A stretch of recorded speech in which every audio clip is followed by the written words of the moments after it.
I have served on not-for-profit boards for as long as I've been a grown-up, and even before that, I come from a family of folks that believe very strongly in the effectiveness of not-for-profit organizations, and I think that not-for-profits are key to a community for a lot of reasons. One, I think it's good for people when they volunteer.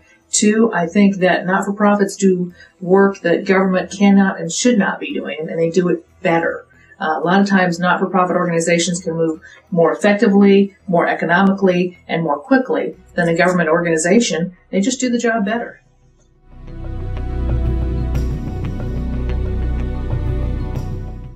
I think it's a bad idea and bad policy to tax nonprofits, whether you call it a tax or a fee for service.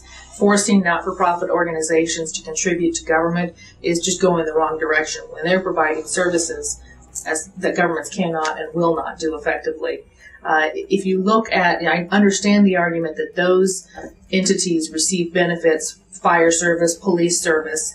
I think it's government's role that's their part for supporting nonprofit organizations by providing those community services.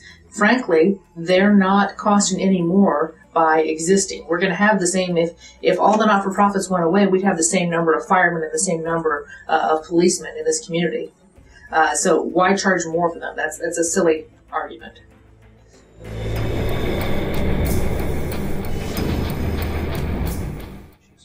There are a lot of different kinds of nonprofits and a lot of different organizations that have that overarching entity name of not-for-profit. And I think that they provide service to the community in varying ways. You look at everybody from the food banks, or a great example, the Red Cross. Who did everybody go to when we needed to send aid to Haiti? We were texting the Red Cross by the millions. And that was the best way to do it. It was fast, it was efficient, it was effective. That's what we should be doing with our not-for-profits. Other types of not-for-profits, you look in this community, we've got great parochial schools, great service organizations operated through not-for-profits and churches. They're providing essential services.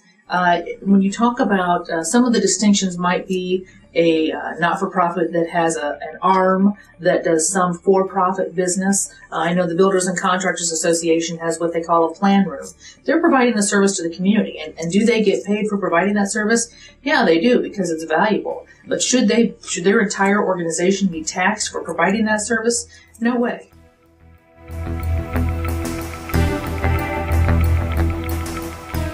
There are organizations, churches, that provide daycare, preschool, full-time school programs, and they are supplementing what's available in the community.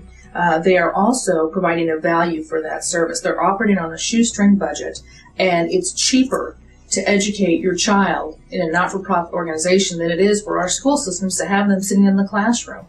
They are saving the taxpayers' money, that's a individual right to educate your child as you see fit. It's no different than people that choose to homeschool their children.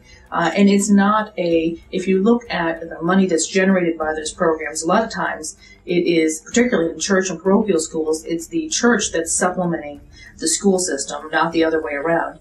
If the preschool daycare happens to be supplementing the revenues for the church, it's helping them further their mission. And the mission is what the not-for-profit is all about.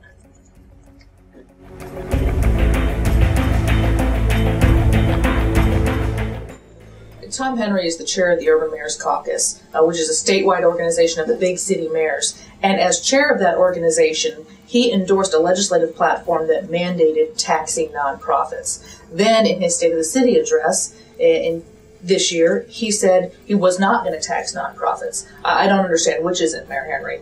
And I think it's a bad idea. It's bad policy to tax nonprofits.